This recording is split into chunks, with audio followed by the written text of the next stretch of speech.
Finals day. We have our first semi-finalist, our first grand finalist, and it's VGJ Thunder. Now they need an opponent, and it is either OpTic or Fnatic. OpTic coming from Group A, and they haven't played for 2 days. They made it out of their group pretty easily. Made it seem easily anyway, and we're going to see them go up against Fnatic that had a bit of a bigger struggle to make it to today. Yesterday they had a long day of games as well here with Nahaz and Lacoste, and let's actually start with OpTic because we have not seen them for 2 days now, Nahaz, but they look good on Thursday. Yeah, I felt like they answered some questions on Thursday. I really liked that they went back to CCNC's Lina in the final game of their first series against Kinguin. He had a really dominant game on that hero, and he absolutely crushed the Puck TA matchup to finish out the day against VGJ Thunder. We knew they'd been struggling, but that was a convincing day of Dota for them. People were really looking for OpTic to validate their performance at DAC, and at least that day they did. Yeah, it's a bit of a tricky situation that OpTic find themselves in because obviously they're here. This is a minor. After this, there's still 1 more minor and 4 majors, and unfortunately for OpTic, they've not qualified for any of them, and there's only 2 events left, 2 majors left that have not yet had their qualifiers. Sure, you can make it to TI if you win those majors, but that's a tough act. I mean, at the same time, though, you look at NA and Complexity obviously lost their captain. They're out of the DAC race. You know, EG looks like they're probably going to be invited to a number of these events. So OpTic are looking at it going, hey, guys, we're peaking at the right time. Yeah, but NA qualifiers is going to be the stacked ever. Like you have VGJ Thunder, Storm, VGJ Storm, with you Rezo. have OpTic, possibly EG if they don't make it into top 8. You have OpTic, then you have Complexity. Did I forgot anyone? No, that's I mean that's enough. I mean, probably, yeah, exactly. But probably, but even what you said. Oh, can't forget them. But that is a very scary qualifier, and at this point, EG is 9th, I believe, so they are not yet at in the top 8, and that qualifier is probably only going to have 1 slot. So this is a tough situation. On Thursday, when we talked about OpTic, we also talked a lot about CNC's performance and about CNC. This performance that he has this event is basically his trial, Lacoste. Do you agree with that? Yeah. Triple CN was even doing good job during the DAC. He's getting a lot of criticism for his play, but people need to understand that when he's thrown at the Viper, at the DK, he can't be that flashy player, which he actually is. If you give him a Storm Spirit, a Puck, a Lina, which are the heroes that he excels on, he will make the difference. But most of the time, they focus on different lanes. They want to give 33 a good matchup. They want to give him a good hero, a good early start, so he can make a lot of space in the mid game for them. 33 is a really greedy player, and it benefits them a lot the way they play around him. Also, they use Pycat as the ultimate carry. You want to give Pycat the last pick and give him the matchup advantage. He wants to get the better carry than that enemy does, so they want to have the last pick most of the time. It's interesting. That's probably the first thing that you said on panel this weekend that I may differ from you a little bit on, Lacoste. I feel like of the big mids, if you look at how much farm Fnatic in particular, as we're about to talk about, that some of these big teams are putting on their offlane heroes, right? There are a lot of very greedy offlaners. I view 33 as more of a sacrificial offlaner. I think he's not getting a lot of farm. He's rotating around the map from very early on to make space. He's playing a lot of heroes like Venomancer that are mostly about just getting into the thick of the team fights. And I think when people talk about OpTic, 33 sometimes doesn't get talked about enough. I think he's been the player that's made their roster feel so much more stable to me. Yeah, you can feel the difference between carry 33 from Hellraisers. They played him as a support, and then he got back to his best lane, and that's the off lane. When I talk about him being greedy, that's I remember his Batrider, 12 minutes, Blink Dagger, drums, bottle, magic wand, tranquil boots, like throw in something else in there. I remember that. I remember that game because it reminded me so much of Sam H for TNC, where sometimes he's not being given a lot, but sometimes he plays his lane so well that he makes that space for himself. Yeah. And also, he is versatile. He can play that mid. He's the Broodmother player. We're not gonna see a Broodmother, definitely. If they don't have a good heroes to deal with the Broodmother, Broodmother is out. He single-handedly won them that one game. Yeah, they just had nothing to deal with it. And they go up against Team Fnatic. Fnatic has had a rough road to make it to these semifinals. 2 series against Na'Vi, one a little bit more grueling than the other. Yesterday evening, though, they ended strong. They ended with 2 fairly quick games. The summon strat in Game 3 was just so cool. The Lone Druid, Visage, Beastmaster as your tri-cores, and it looked like Na'Vi didn't know what to do. And that's the kind of innovation that we expect from this Fnatic lineup. And I don't know. I continue to look at this Fnatic roster on paper. Abed is an amazing technical player. DJ, one of the top 4 position supports in the world, in my opinion. Universe, one of the best offlaners in the history of the game. This is a roster that should expect to be in the mix for top 8, even top 4 at TI. We haven't seen that sustained level of performance from them yet, though. This is the problem that I see for Fnatic. You mentioned DJ as amazing position 4. Why wouldn't you allow him to play position 4? Well, yesterday it was Adam that said on stage, DJ is the better laner compared to Adam. Adam is their coach and he's standing in for Pylai this event. Let me advance a theory on that, okay? Because the other part of that statement, Cheever, that he got roundly flamed for on Reddit was, I'm the better roamer. Yes, he did say that as well. Now, I had a theory about that.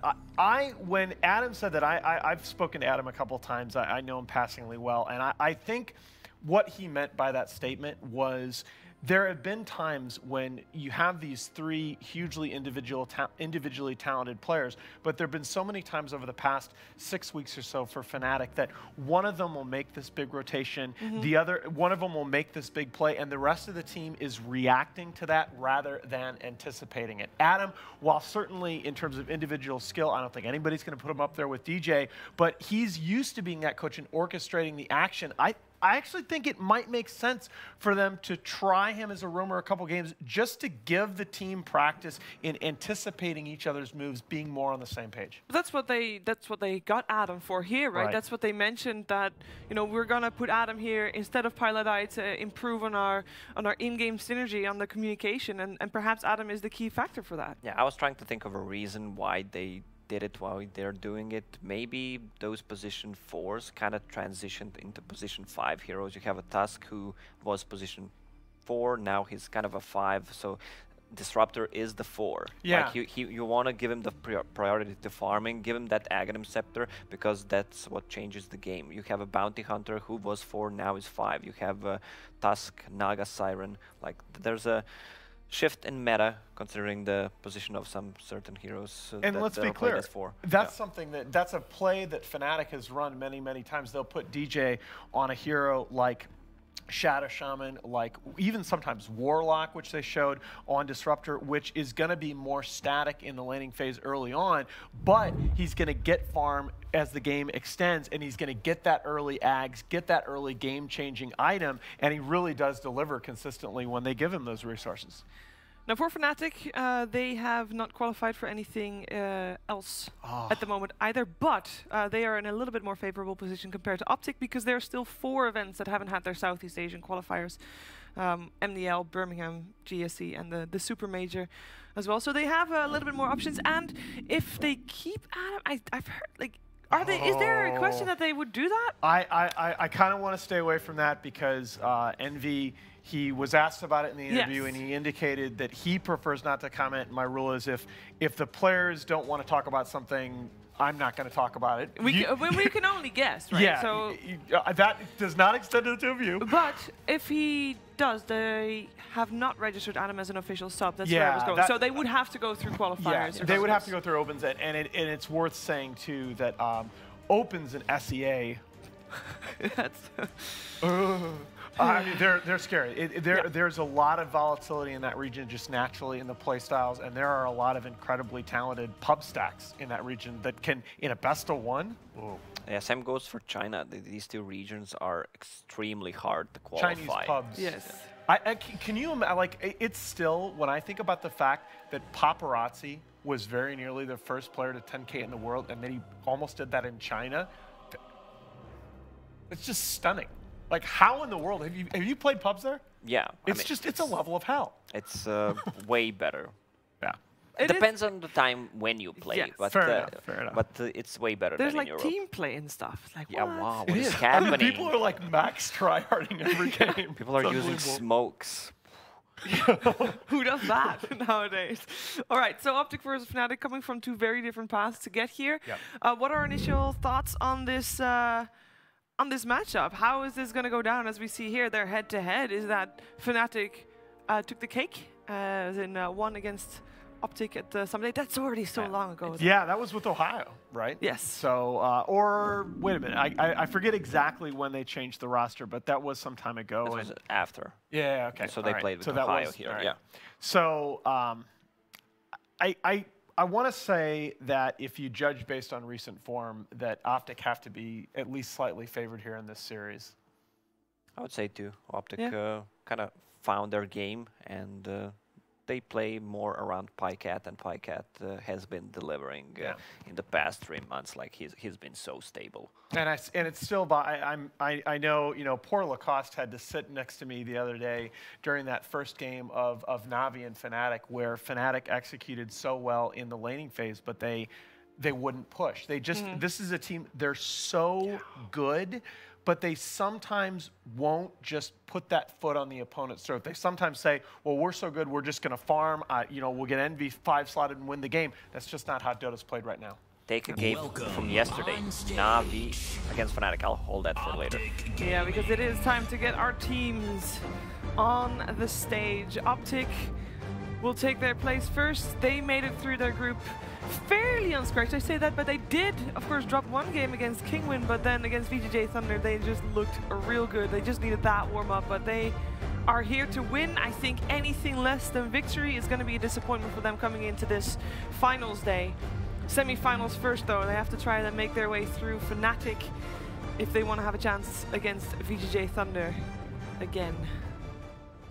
Yeah, you talked about closing the games with Fnatic's lineup. They couldn't close the game with 2 Gs, 1 Aegis, and a Refresher Shard on Faceless Void. But Fnatic definitely learned from that. Yesterday, we've seen how they grew from a team that, against Navi, was having very long games to games where they knew that objectives was the name of the game. 2 fairly quick games yesterday evening against Navi. Secured their place here in the second semifinals today. I always like the 2 supports. Technically, I guess Adam's the stand-in as coach, but the 2 supports leading the team out on stage, they're going to force so much of the action in the early game, and that's going to be key here.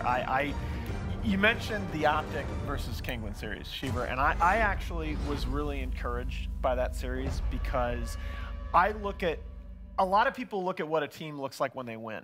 I like to look at what a team looks like after they lose. And I loved the adjustment that OpTic made from game 2 to game 3. OpTic got hammered in their lanes in game 2. And if you remember, in game 3, they picked the Death Prophet early in the draft, and they had a surprise 5th pick, Lina, that pushed PyCat back to a safe lane Death Prophet. Not something they've run that much, but that laning adjustment was exactly what they needed to secure the advantage. That's the sign to me of a very confident team. Yeah, on the other hand, you have Fnatic in the second game when they played against Navi. Those lane swaps, I don't remember seeing anything like that ever. Like it ended up being a 24-minute game because Fnatic just couldn't decide on what they wanted to do. They got out-leveled, out-farmed. I was trying to find sense, and I talked to some of the players. Maybe I missed something. I mean, you lose one lane, you should just lose that one lane and focus on trying to win 2 others. Just sack that one hero, try to win 2 other lanes. For people this way they lost all 3 that lanes. missed it, Fnatic was really set on having favorable matchups, and that's not uncommon. And so you switch lanes. The matchup but at was some not point even that good. Well, at some point you stop switching lanes, but in this case, Fnatic, they didn't stop. Well, and the other thing is there's an art to these lane swaps where you try and lane swap but get something done in the process. Like you try and TP and maybe get a gank, and have the lane swap after the gank, but there was just no sense to Fnatic's movements in that game. Just a movement from one lane to another, TP swaps. But they learned.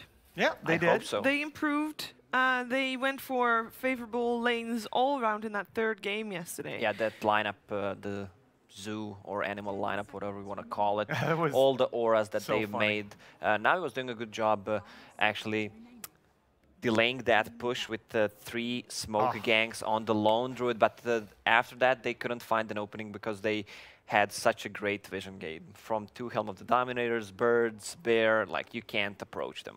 Damn, that's the thing. look, I just love that lineup from Fnatic. I was really eager to have this debate with you if they left it in the pool, that do you just snap first pick the Underlord? Because that hero has looked just so good to me this tournament that I think you think about him as a first overall pick, but they are going to take it out.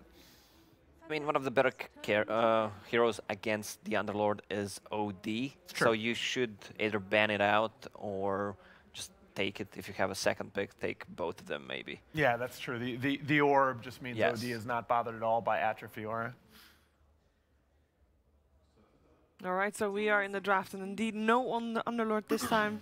So yeah, AA is banned out, so that opens up a DP pick in the first phase. And you think about whether or not they just want to take it first overall, or whether they want to open something more conventional like a Sand King or Rubik. There you go. I didn't see too much of a Sanking, to be honest. They've gone a little bit away from it, but it's a really big flex pick for OpTic. They run it both on 33 and on Zai. Zai is one of the better... Sinking, it's felt like for a lot of the teams, except in China, for a lot of the teams, it's shifted more toward the offlane role. Zai is still, though, one of the better support Sand Kings. He gets his blink really early. True, but with the recent nerfs to the towers, that Blink Dagger is going to be delayed for the 2 or 3 minutes. That's a really good point. I think that's something I thought about making a patch video when I got home, and that's something I want to talk about. That I think a lot of the sort of 3-4. I will absolutely the 3-4 composition. I think a lot of the greedier 4s are going to be hurt. That Blink Dagger is going to be like 3 minutes later.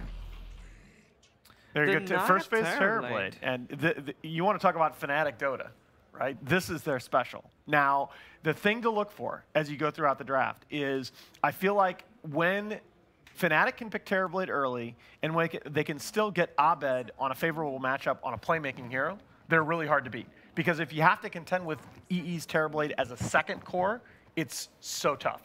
If they end up with Abed on a more utility hero and a single core lineup around the Terrorblade, I think that's where Fnatic runs into a ton of problems. Yeah, this is the problem that Navi faced against Fnatic when I talked to the Navi players. They were facing the Naga Siren, which is great into just giving out the vision throughout all the lanes. You have Terrorblade with the same concept, and you are always afraid of getting into the high ground, and there's this ultimate late game carry in Terrorblade, so they can be the one in the base for 50 minutes if needed. That's how Fnatic loves to play. It's really hard to siege their base. Absolutely, and then DK coming out to round out the first phase for OpTic, kind of the ultimate flex pick right now, can be running all 3 lanes. They've run, I think they've run all 3 players on it, if not at this tournament, certainly when you put DAC and this event together. Yeah, Rubik is a great hero against the Terrorblade in terms of reducing the damage, and these two combined, I just love them against DB. You have Rubik, Dragon Knight, one has percentage-based damage reduction, the other one just a number, which is great. So Terrorblade damage output will be mitigated, and also a good way to deal with the illusions. Also Rubik with the Sunder Steel can make a difference in the mid/late game. Interesting. Fnatic, I thought that they might choose to take out the Lina with CCNC being so good on that hero, and that hero came back into the meta, to me, it feels like, mostly as an answer to all of these Terrorblade picks. Yeah, she clears the wave fast, kills those illusions, so they can't get too much vision out of it. Disruptor is still in the pool. Okay, it's not. Yeah, good call. That would have been a little bit surprising. I think it would have been a snap third pick. Fnatic may actually end up dipping into some of their reserve time here, thinking about it. You think we're going to see Warlock again today? Yesterday, he had such a good showing. I think it fits what Fnatic. When we were talking a minute ago about what Fnatic likes to do with putting DGL on a traditional 5-position hero that can lane well, but then can also scale with items as the game goes on. I think Warlock is like Exhibit A, and SEA is like the region where Warlock is valued right now. Beastmaster is still in the pool for Fnatic if they want to go for it. Good for keeping that Dragonite with the BKB. Also, they have a great lane if they want to put Naga Siren with the Beastmaster. A lot of harassment, a lot of pressure on the enemy carry. And from a totally selfish yeah. Okay. All right. So the Witch Doctor is going to round out the lineup as sort of a laning support. And I think when Fnatic, when Jackie was looking at those replays of OpTic playing on Thursday, I think that's what the thing that's got to jump out at you is the emphasis that OpTic were placing on the laning phase, that you have to give them trouble there, or their mid-game execution has been so solid lately that you're really going to get run over. 5 seconds remaining. And of course, the Rubik, Witch Doctor also being a pretty good pick in my opinion against a Rubik, because Rubik should never, ever get your ultimate. They will need something to deal with the Terrorblade. They'll need something to clear the illusions. OpTic loves to run Troll Warlord. He's a decent laner. It got banned. Oh, sorry. Yeah, I have trouble with that too. I did that in the last series. It's kind of small, but still. Just shows that either I'm cheating or I'm good. Yeah, I think OpTic, if the DK is not going to be your offlaner, I think you think about picking it up here. Maybe your second support. Tusk is gone. Let's see. Maybe the Sand King here. Because you still wouldn't, because that still keeps the draft open in terms of you wouldn't know where the DK or the Sand King were going to be. Elder Oh, Titan. all right. I'm down. ET, of course, ET was for a long time, before the change to his spirit, viewed as a counter to Terrorblade. It's a little bit less so now because, of course, the hero itself has to be next to Terrorblade to take away his base armor. And, you know, standing next to a TB with meta active as an ET is not something I recommend. 5 seconds remaining. So they're going to need to pick something with Magic Burst on side of OpTic Gaming. Like you have this offensive Rubik Aura, you have Elder Titan Spirit. So they don't have the best heroes against the puck, so that could be the hero that OpTic wants. Ooh, Pango. All right. That gets And it is going to be the off-lane Universe Pango. We saw this from Fnatic. He does build the utility build that you favor. Which is a correct build right now. Pango is also, I think, considering what heroes OpTic has, a good counter to a Dragonite, especially in the mid and the late game. With the Heart Piercer, he gets his armor to a 0, and Dragonite does not feel like a hero. There's the Morphling. Wow, I am very surprised to see them go in that direction. This is one of Pycat's career best heroes. He's incredibly comfortable, and there's not a lot of hard lockdown on the side of Fnatic. Still, it feels like a very slow-paced hero.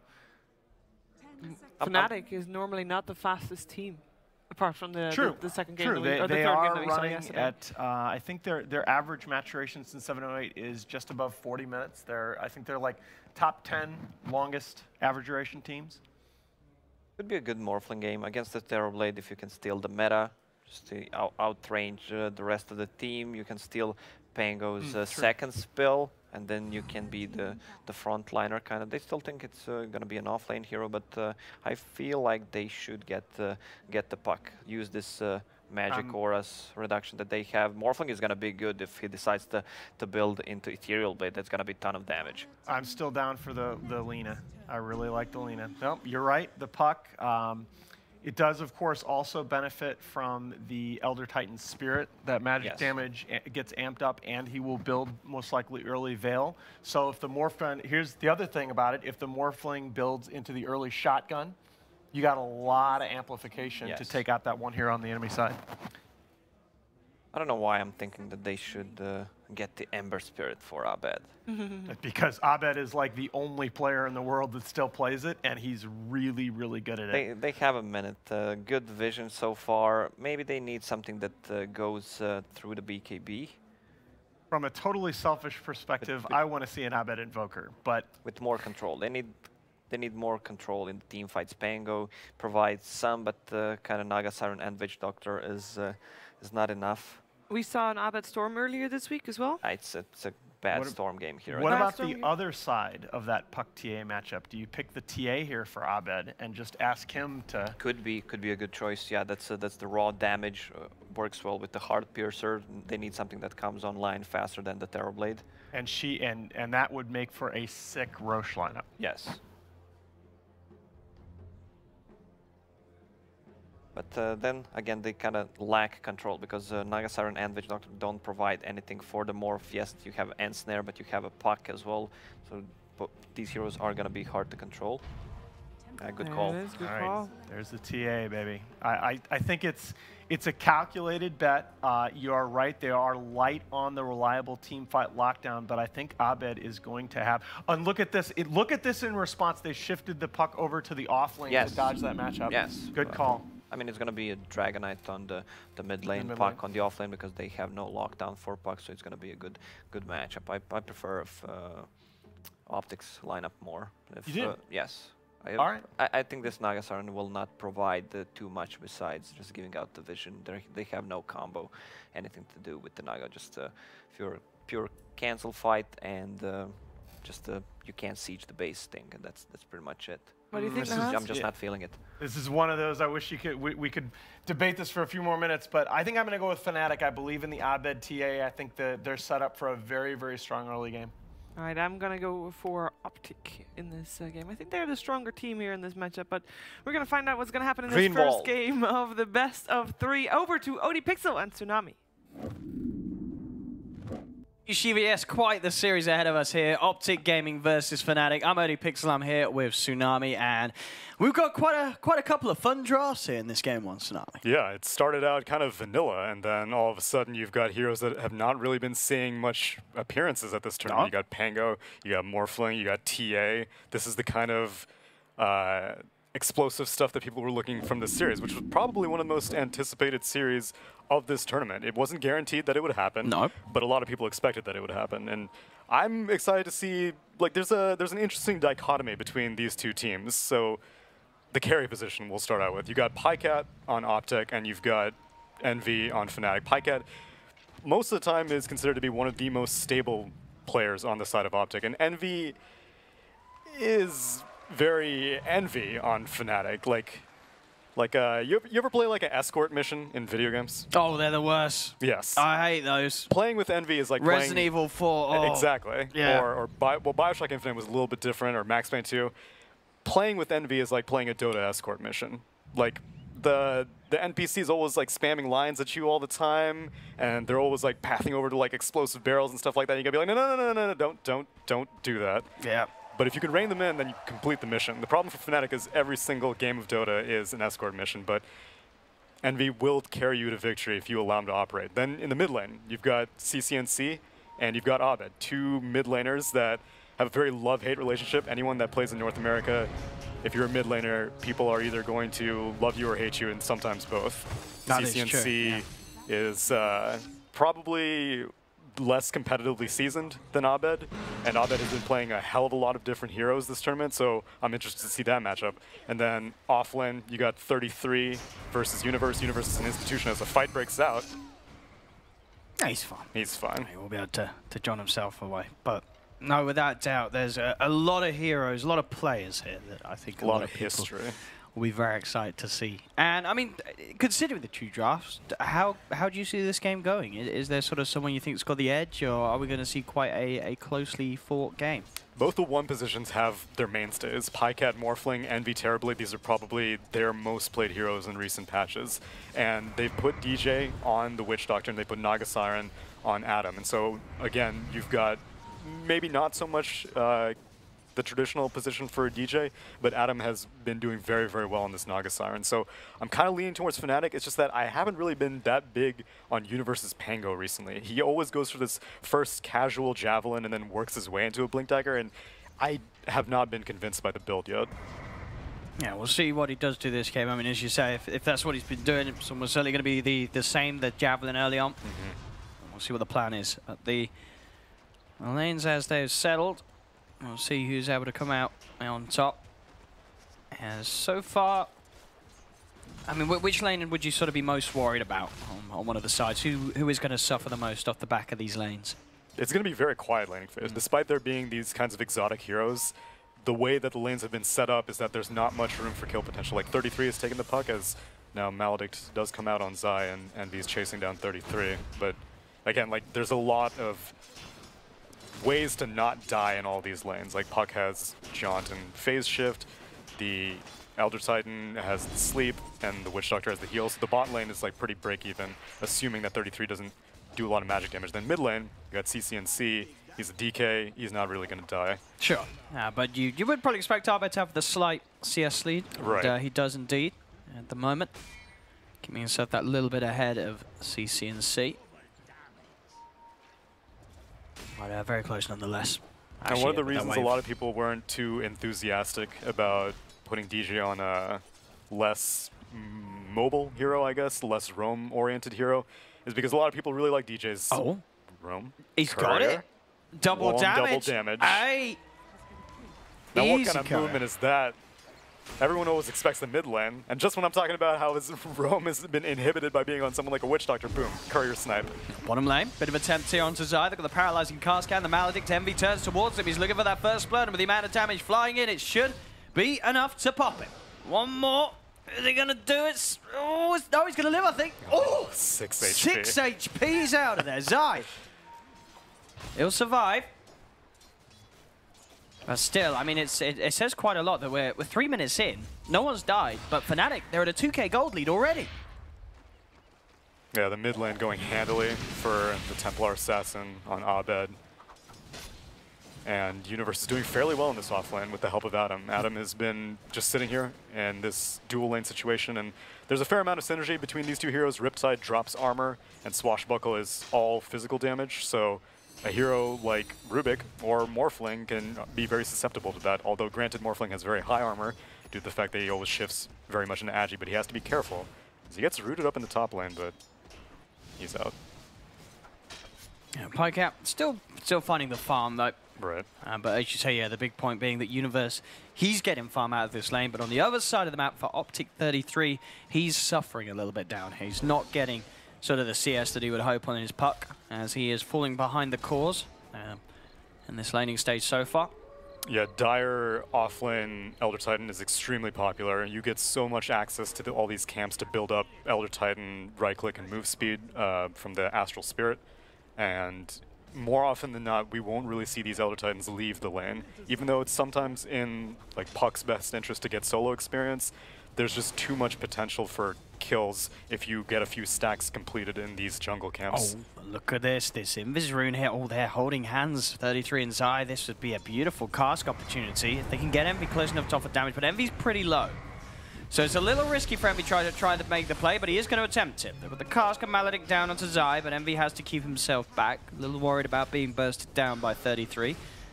Still nonetheless DJ coming in and giving quite a bit of a punch to Zai, keeping that Elder Titan on his toes.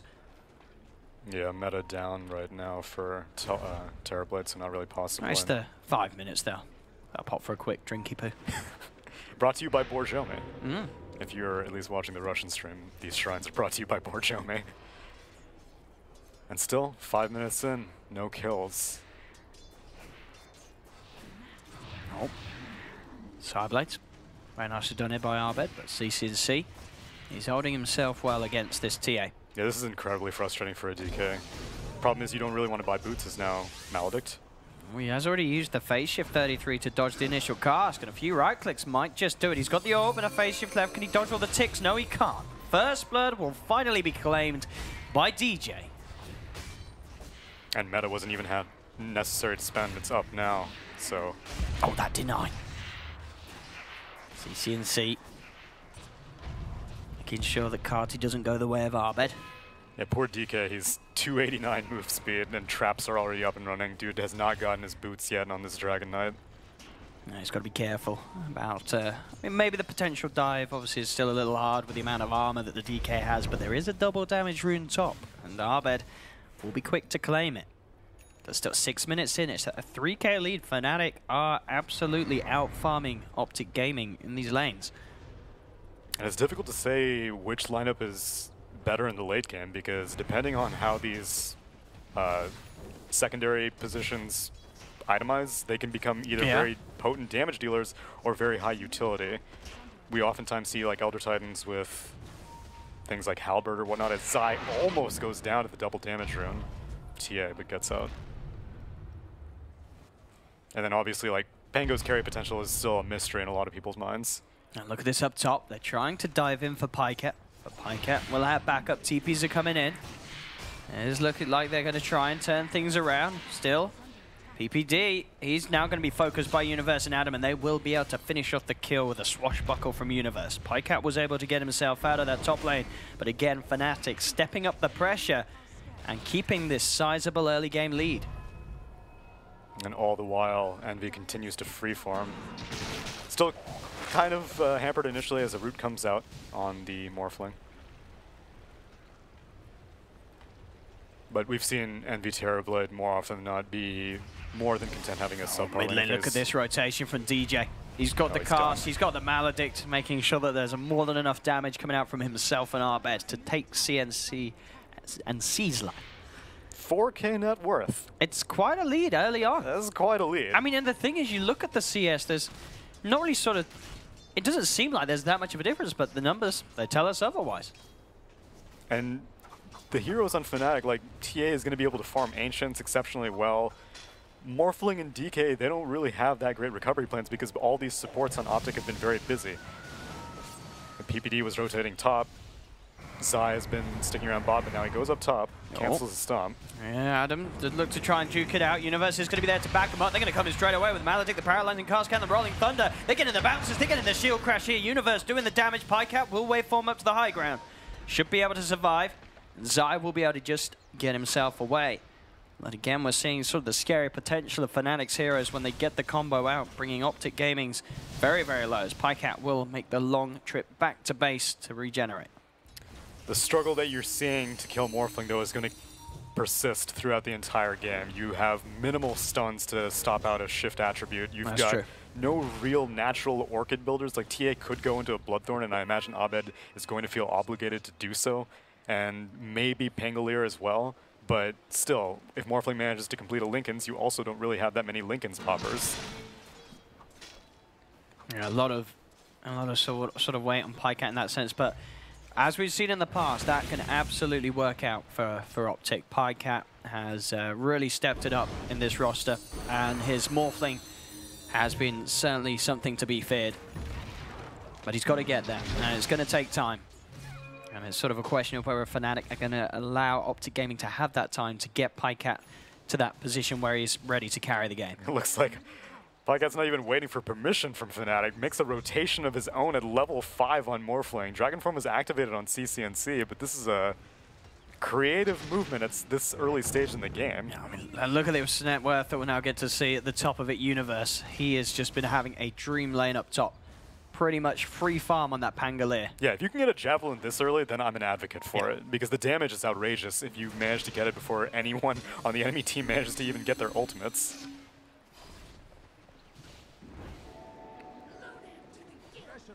A lot of tension around this bottom lane, as there are 4 members of OpTic. Around SCCNC did head over, picks up an Invis room, will turn back towards the mid lane, but not really too much he can do against Arbed on his own. Especially with Arbed having both DJ and Universe just behind him now in the middle lane. Maybe even Fnatic themselves, seeing if they can make a play onto this Dragon Knight. They're heading forward. Are they going to be able to catch out CCNC? He's keeping himself underneath the tower.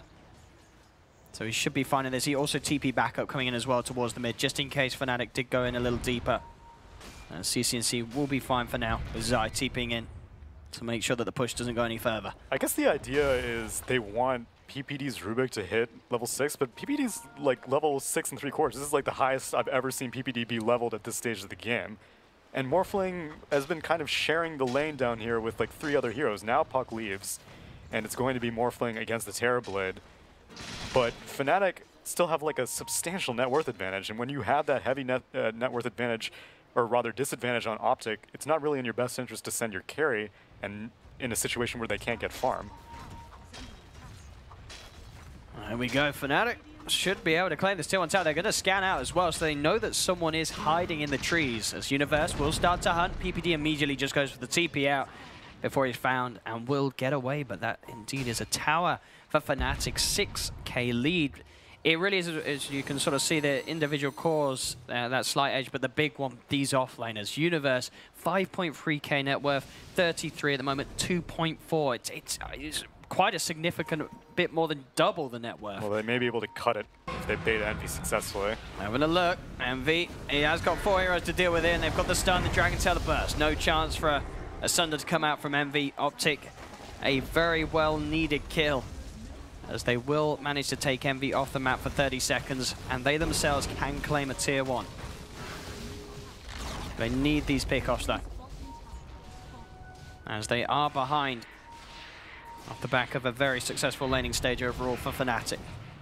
So I think Pikeout just found out the hard way that morphing into Terrorblade and then activating Metamorphosis does not really work the way you think it does. He now has like a slower missile speed right now as PPD. He's been chased by Meld Arbed. stolen. Ooh, They've got a sentry. And Mel won't save him, and now look at this, the wraparound's coming in, and oh, it's the perfect place to get him between the two cliffs.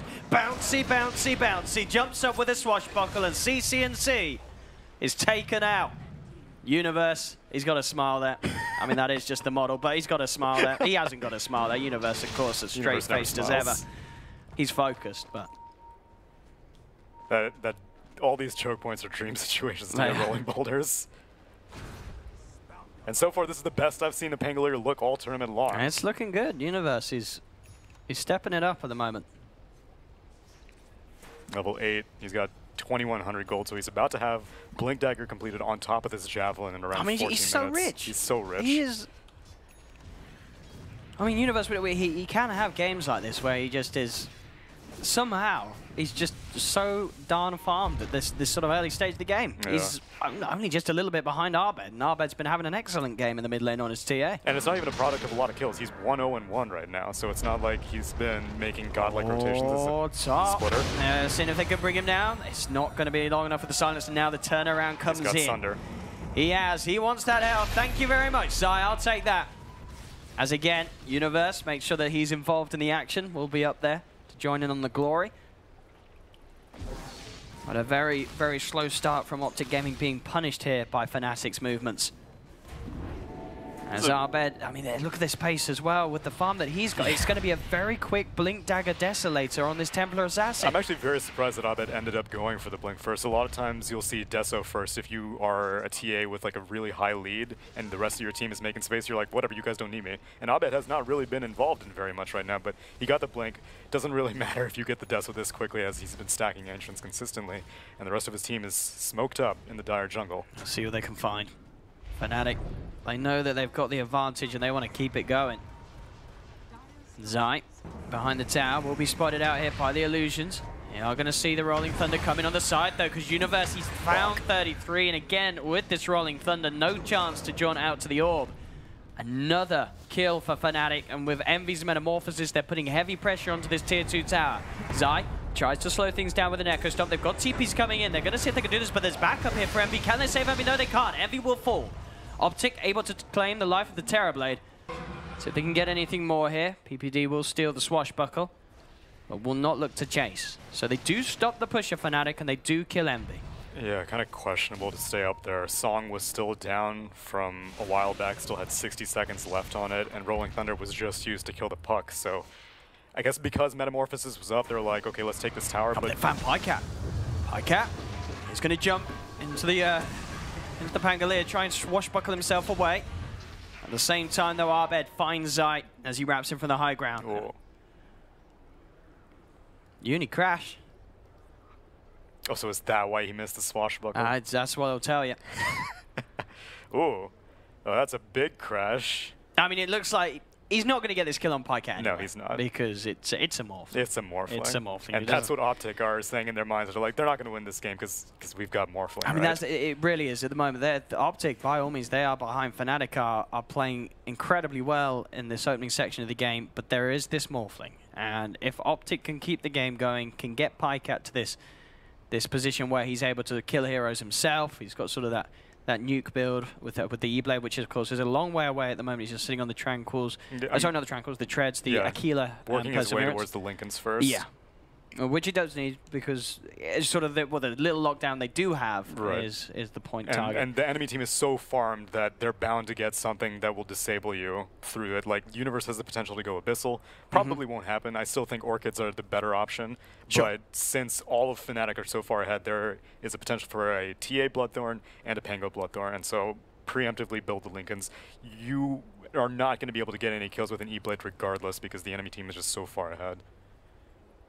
I mean, looking at the sort of early stages of the game, what is it that has set the two teams apart this early on the most? Like, was it a certain lane composition, you think, or like why is the difference so big so early on? We were seeing it, what, 3K lead at like 3 minutes in, and it's only ever got bigger. I think OpTic Gaming were expecting more roaming to come out from Fnatic, but it was a consistent 2-1-2 matchup the entire time, and the 2-1-2 of Fnatic beats out all the 2-1-2s of OpTic. It was the Witch Doctor and the Terrorblade in the bot lane versus the Elder Titan and the Puck. In theory, Puck may be able to get an advantage, but there was a courier kill that Witch Doctor managed to get, the double damage rune, the invis rune. All the early movements from the Witch Doctor just made that 2-1-2 far superior. And in the off lane, it was so easy for the Naga Siren and the Universe Pangolier to, like I said, have that synergy with armor reduction going up against the Morphling, who does not really have very much HP, even though he has a lot of armor. Oh my goodness, as well, Arbed. DD rune. He's got a DD rune and he's got the Desolator complete. I mean, he's leaving the DD rune there for now. He knows it was there. He's baiting it. He is. He's going to go grab it.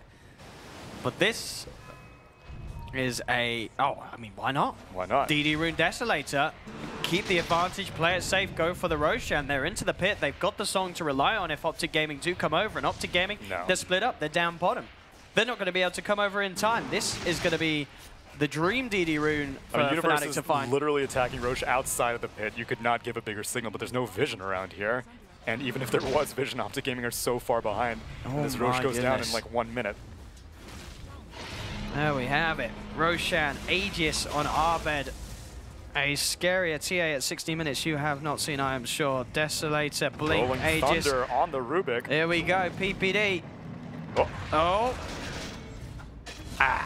Universe. Universe. He's loving it. He's absolutely loving it, Universe.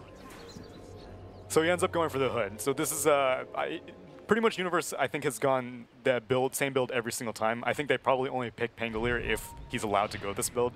First, you go for the single Javelin, helps you out with farming and Swashbuckle. Go for the Blink Dagger because Blink Dagger is just so valuable with Rolling Thunder synergy. And then you start tanking up. You have so much survivability between Shield Crash and whatever your items are providing you. The hood, oftentimes we'll see Crimson Guard built, and you are just constantly causing chaos, and no one on the enemy team can do anything about it, because if they get close to you, they get even more damage reduction with Shield Crash. Oh, and look at this mid lane. They're coming in with a wraparound. They're looking to go in pretty deep here. They've got the root onto Zai. CCNC try to turn around here with the Elder Dragon form. Thunder comes out from Ember. They've got the Maledict down onto CCNC. And look at the damage from Arbed. CCNC will fall. Look at the damage from Witch Doctor. Oh! Misses the swashbuckle there, Universe. But it's all right. We don't need PPD's kill. No. They already got the big ones. They got the Elder Titan. They get the DK. Bottom lane 33's trying for the split push, putting some pressure onto that tier 2 tower. But again, it's just Fnatic getting away with these plays. And Arbed as well. He is preparing for that Morphling. At least he did have the Scythe of Vice queued up after the Desolator. So one of the answers for sure. One of the answers. In terms of being able to kill Pycat if Pycat does start to get scary. Yeah, someone else will still need something to pop the Lincolns, as TA does not have any targeted spells or other items besides that Scythe of Vice to be able to pop it as shredded. They do find PPD at the end of it all. He comes back out. They've got the trap slow onto Zai. They're seeing if they can catch out more. Adam does have the song if they need to, but Universe, he's straight in with the Rolling Thunder, getting the perfect angles as well to get the double bounce off. Arbed with the double kill.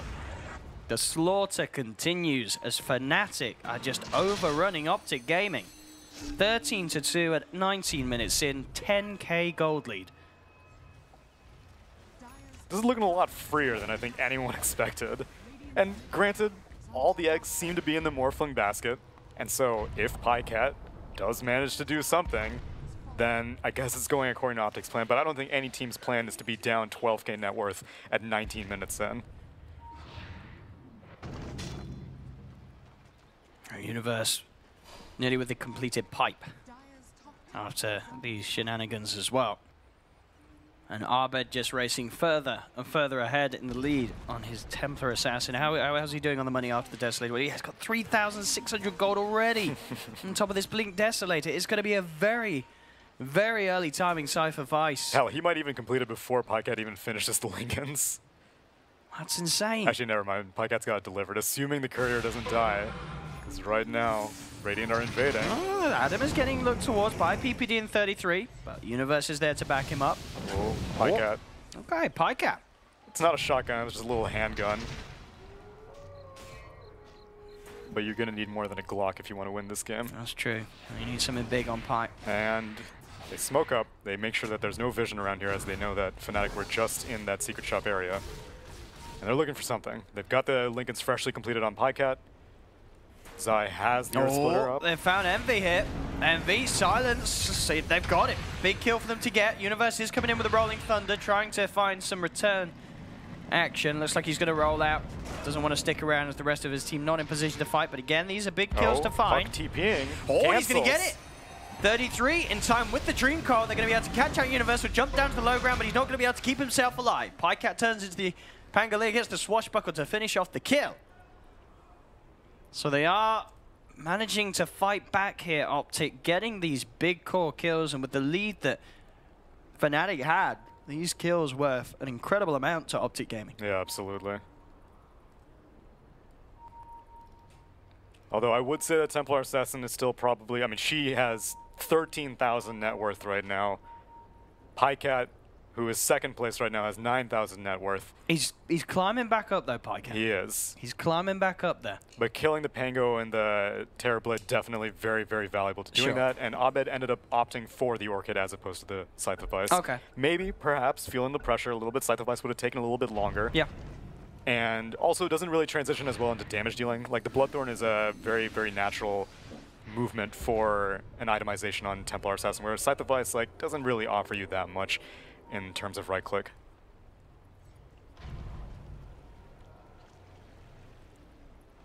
A lot of, as we keep saying, weight on Pycat. I mean, if Pycat can carry this game, it's going to be absolutely phenomenal on OpTic Gaming, but it's going to be so hard with how big the 3 cores of Fnatic are already scaling up to be. As you say, Abed with the completed Orchid, any target it finds, it could be an easy kill if he landed the Orchid on the right here. It might not matter with the Death Ward, and it doesn't. It was just the BM silence. It'll silence the creep, but it'll murder you. As Abed pushes onto this tier 1 tower with the backup of his team. These are definitely some of like the most full duration death wards on a single target I've ever seen.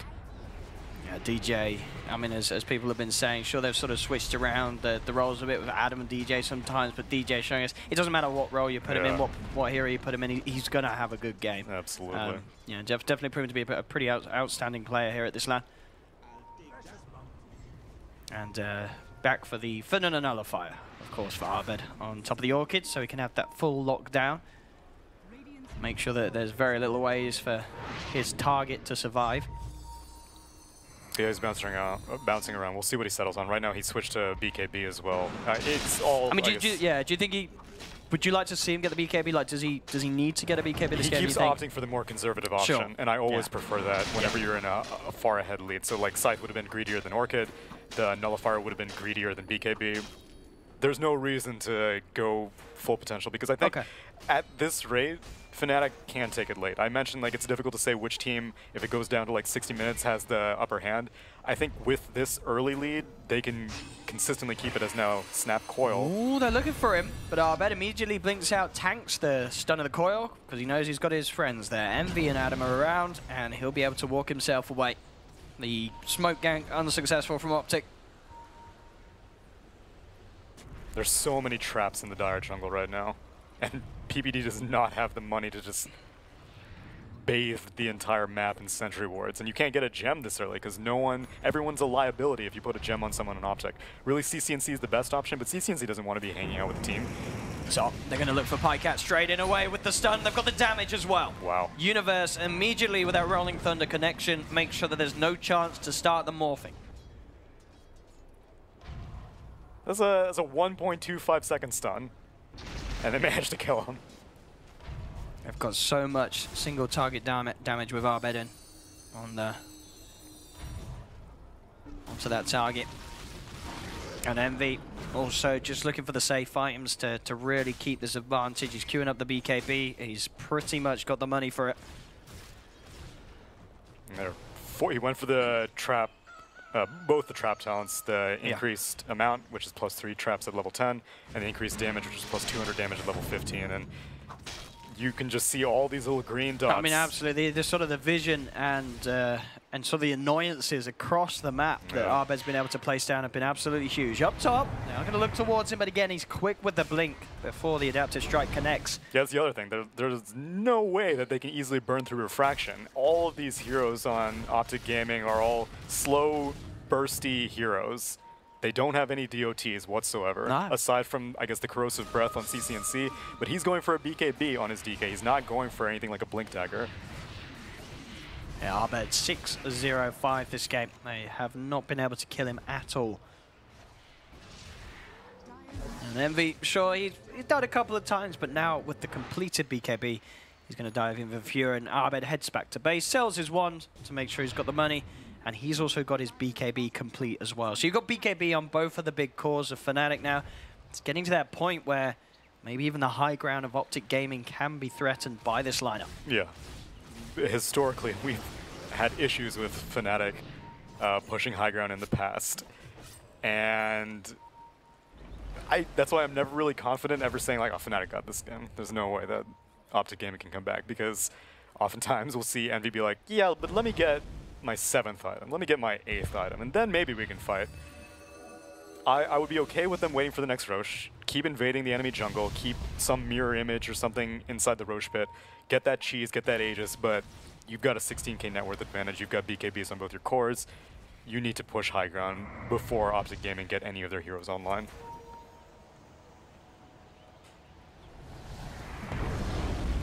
Level 20 on Arbed now. He's got the extra minus armor from the meld, so... Well, Rosh is up.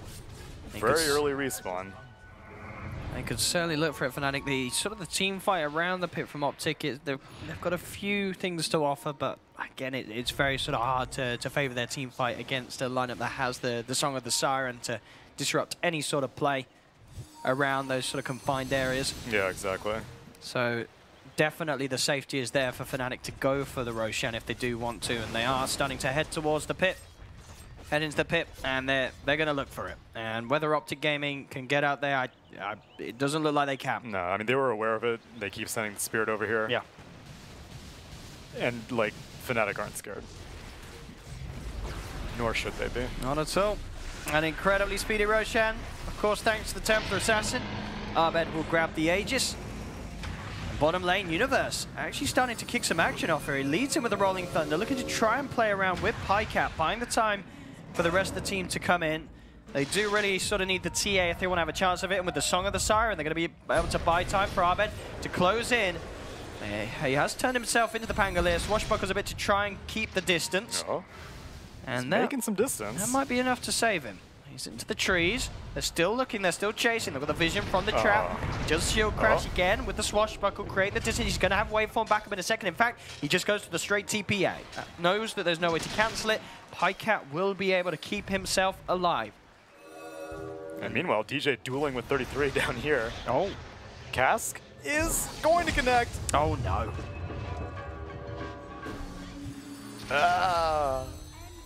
I mean, poor old 33, he's not been having a great game this match. He had a very slow start in the puck, and I mean, other than sort of that nice TP and Dreamcore play around the cliff where he was able to catch out Universe, it really feels like the side of OpTic haven't really been able to enable this puck and get anything done around 33. No, and part of the reason is because he's gone for a somewhat aggressive build. He went for the Blink Dagger first. And sometimes as a puck, whenever you're not having a great game, you maybe feel better going for a Veil first so that you're like, I'll just farm, I suppose, because we're not going to get any kills. Because Blink Dagger is kind of like, I'm going to invade the enemy side of the map, and maybe one other hero comes with me, ideally like Rubik or ET or something like that. but they are so far behind that everyone on Fnatic, you're going to need like 4 heroes to kill any one Fnatic hero. Hell, even DJ is just the Witch Doctor. He's got the Glimmer Cape completed, and he's got almost like a quarter of his Aghanim Scepter on this Witch Doctor. I think Universe, he's got the Pipe and the Crimson Guard done now. Full of both. And I like it. Pycat, he's just gone all in. He sort of queued up the Manta stuff, but he's just saved up the money. He's bought the E-Blade. He knows that OpTic, they have to somehow be able to burst at least one member of Fnatic out of these fights. Pycat just having to go full super carry mode as quickly as he can. As I say, if he is somehow able to swing this game, it's going to be incredible. But a 20k lead at 29 minutes with Fnatic up to the high ground, it's looking ever so hard for OpTic Gaming to swing this one around. Yep, next creep wave Universe is going to pipe up and set up the Crimson Guard, I imagine. There we go. Focusing this tier 3, how can OpTic slow this down? The 33 will jump forward, they'll look quickly with the nuke, bringing this TA very, very low. He does, of course, have the Aegis, and it looks like it won't even need to be popped. He backs away, the Voodoo Restoration is starting to heal up Arbed. OpTic back off, they'll wait out the BKBs of Envy. Envy ready to turn back towards this tier 3 tower. They'll lead forward with the Orb. DJ has the Glimmer Cape, backing himself off. They've got the Telekinesis onto Universe, and in fact, they've managed to nuke him down. Bam! Pycat has the burst with the E-Blade to claim the life of Universe, and that will be enough to stop the push for the time being, push Fnatic out of the base. So we're starting to see that little sort of glimmer of a chance that Pycat could provide his team with his Morphling performance. Yeah, Abed was not expecting that, but to an extent, it may have been worth your best interest to just cash out the Aegis, because now they've all drawn back, and you don't really have the Aegis for that much longer anyway, so death or no death, you ended up not being able to claim a tier 3 tower. You still have Aegis on TA, you still have Cheese on Terrorblade, but you would have rather spent those. You were so far ahead in net worth, and both teams spent 10-second BKBs, but they're way more expensive on OG for a 10-second BKB. CCNC's, like, he got the Blink Dagger now and the BKB, but that's really all he has. So if you wait out CCNC's BKB, you can come back into the fight as a Terrorblade with Metamorphosis, as a TA with an Aegis. But instead, Envy chooses to engage. They had Metamorphosis but don't take anything. Universe goes down, and the shotgun just took Templar Assassin by surprise. We'll see how Fnatic will address their next attempt to try to break the base. They did manage to do a decent amount of damage to that tier 3 tower, but couldn't quite bring it down. Arbed does now nearly have the money for the full-out Cypher Vice on top of the Orchid, which he did change his mind in the end back towards rather than just going for the Nullifier on top of the Orchid. So a bit more of that more reliable lockdown. That lockdown is going to help that little bit more against the Morphling, which, as we've seen, is starting to prove to be a little bit of a problem for Fnatic. And Fnatic know how Pycat have to play, that this Orchid plus Scythe combination is going to be valuable all game long, because he's constantly going to have to be split pushing. He's constantly going to stay as far away from his team as possible. Oh, look at this up top Pycat. He's going to see MV, but he's straight out of the trees. Not interested in hanging around here at all. And there's the Scythe picked up by Arbed. Scythe picked up, but Aegis reclaimed.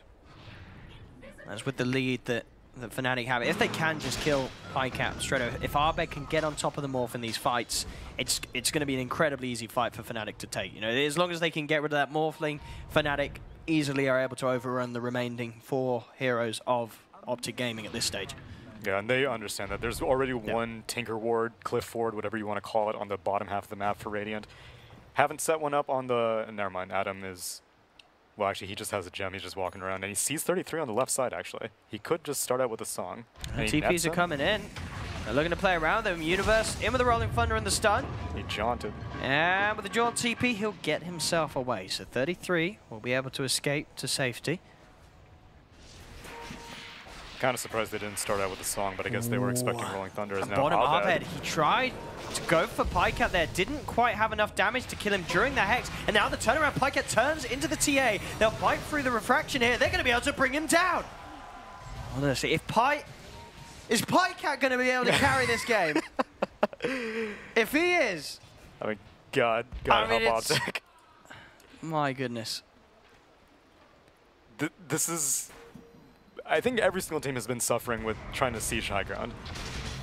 There's now movement on the mid lane. They are trying to fight Envy's got the BKB. Turns straight away towards PPD, brings one down. Now looks towards CCNC. There's going to be a buyback here from PPD. Wants to get into the fight. CCNC just getting destroyed here by the physical damage from Envy's Metamorphosis. They've taken down the DK. Looking for more. Here's Zai trying to set up for the stop. He's going to get 3 of them. They'll go quickly with a nuke. That's going to be 1 kill taken by Pycat. Pycat has to be careful. Will turn into the Terrorblade. Instantly back out as he's able to use the stolen reflection. Pycat turns quickly with the nuke. He's actually able to get the double. He's taken down Envy. Honestly, Pycat, this is ridiculous.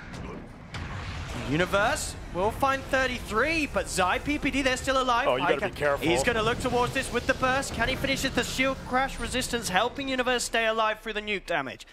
Universe will survive. But I mean, this is this is a team that's incredulous you are about this whole thing. You're like, Pycat, you stop it. Fnatic, they were, what, 25k or so ahead? Yes. And they're still 22k ahead. Yes. But they're getting shaken up in these team fights. Shaken up. Pycat's getting these kills. Yeah.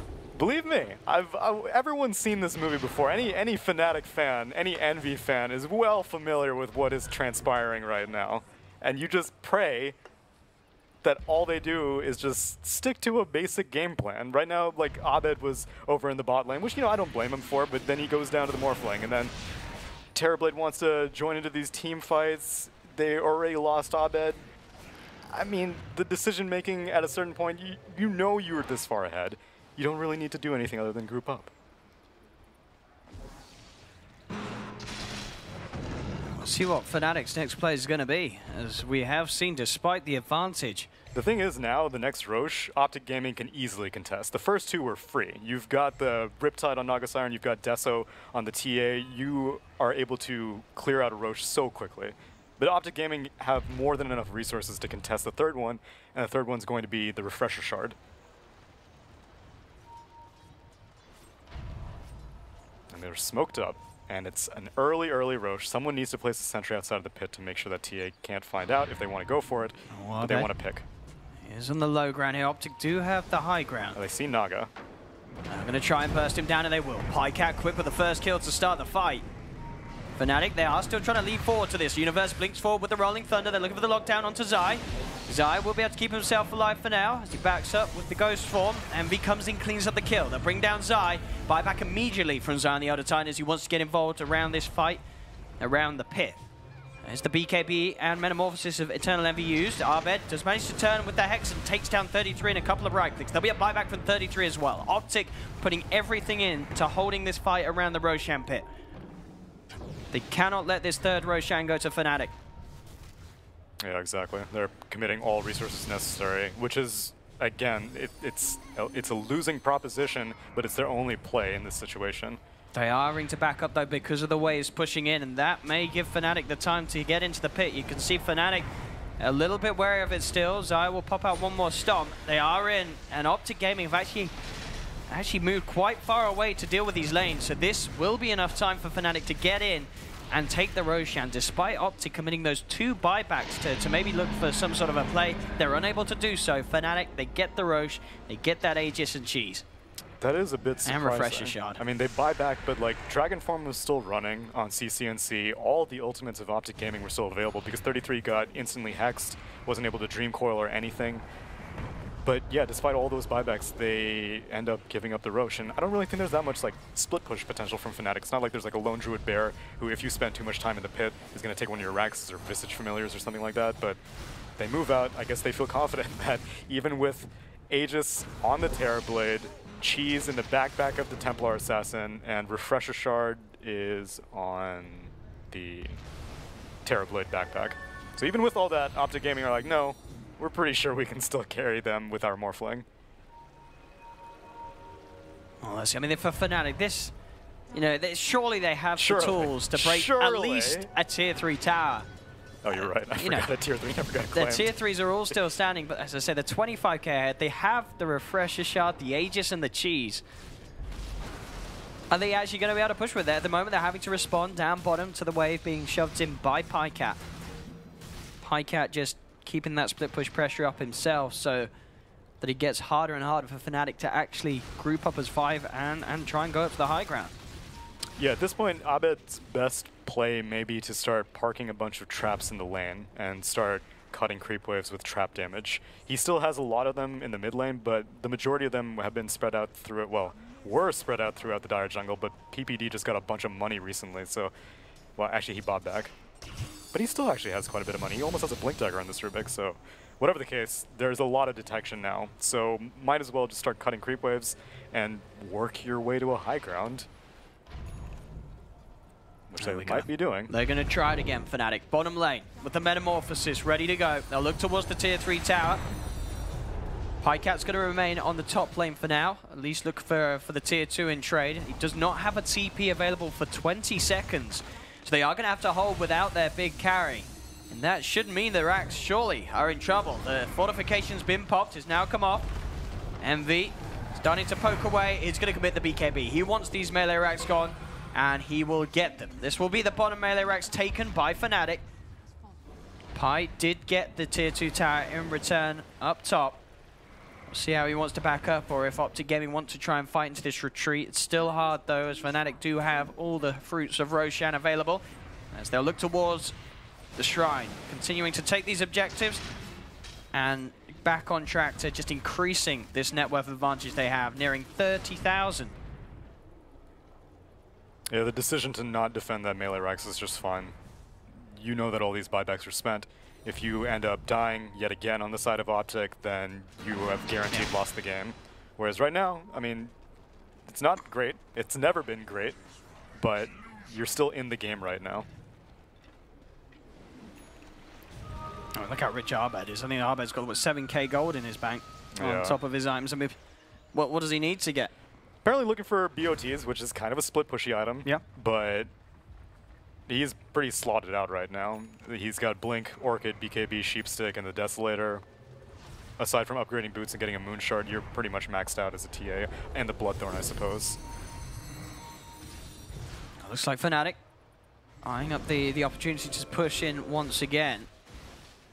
This time, Pycat is back with the team, ready on the defensive.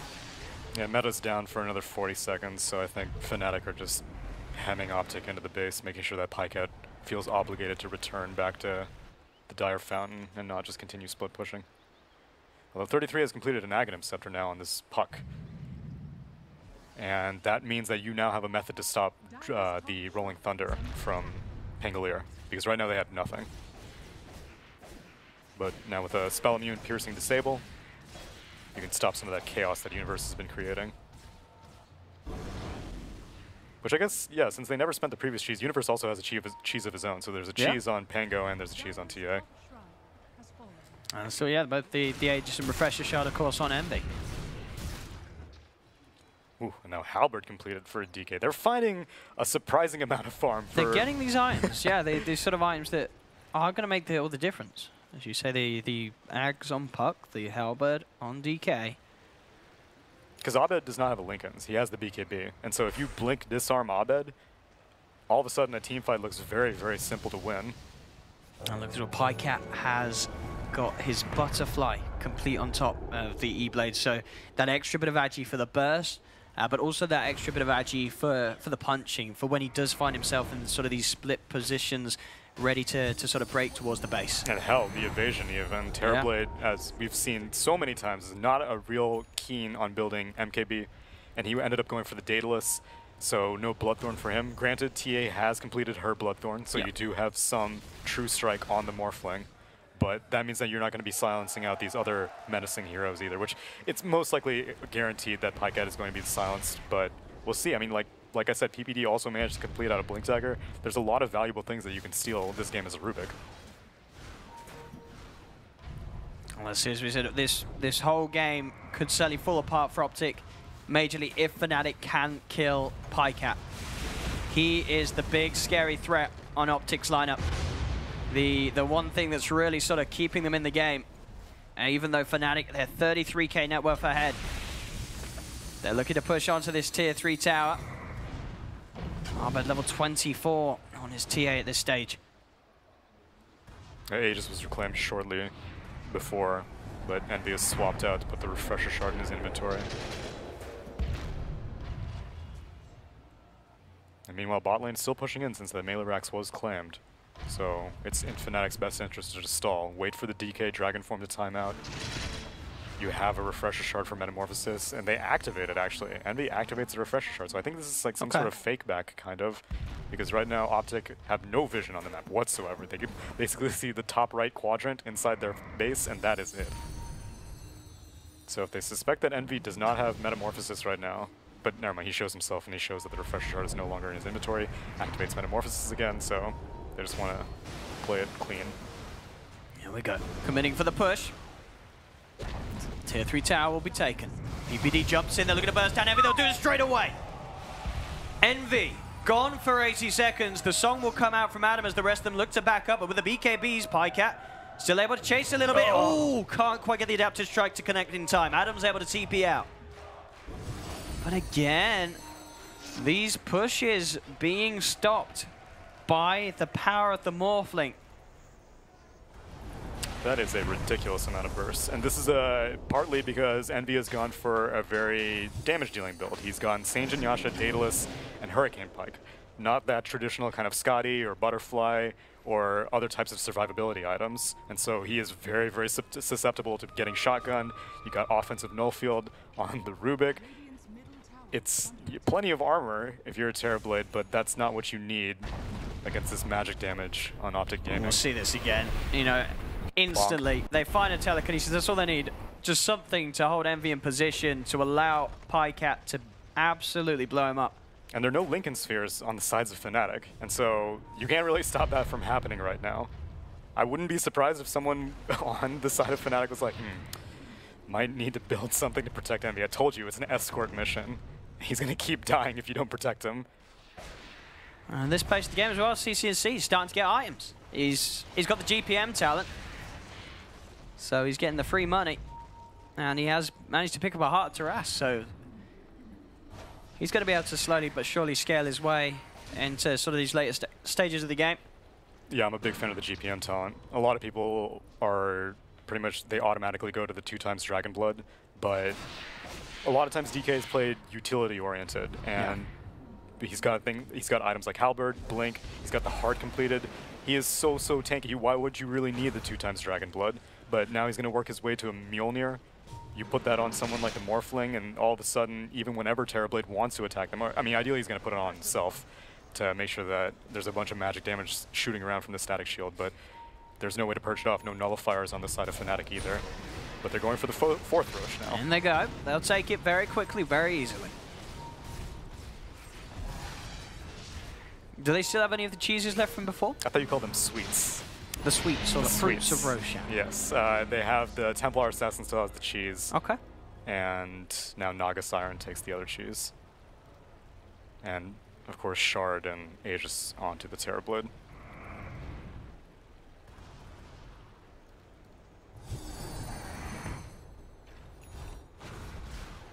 There's the Nullifier now finished for Abed. Abed is struggling for slots, that means.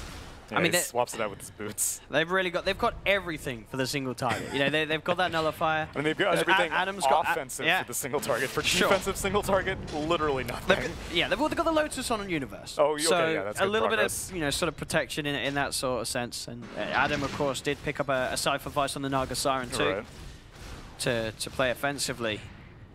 But as we've been seeing with Pycat's positioning, they just haven't been able to lock down this Morphling at all before he gets the burst damage out. I mean, they haven't even been able to start fights, really. No. The Universe was so aggressive in the early stages of the game, but we've been seeing him sit back a lot. Part of the advantage of picking out a Pangolier is to create a whole bunch of chaos, kind of like Brewmaster style. But because he has these items like the Pipe and the Crimson Guard and the Lotus Orb also, he wants to make sure that he can activate them in a team fight when absolutely necessary, but sometimes you should dictate the pace of when it's necessary rather than play reactionary.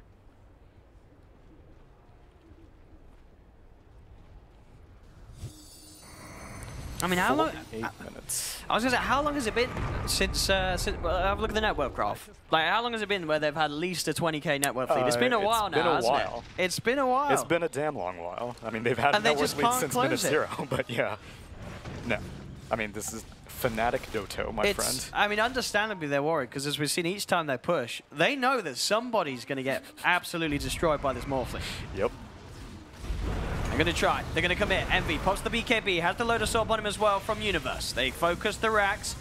Fortification comes out. Now the BKB's worn off. He pops the shard, though, so he can activate it again. He's going to get him. They're going to try and burst him once, but the song's there.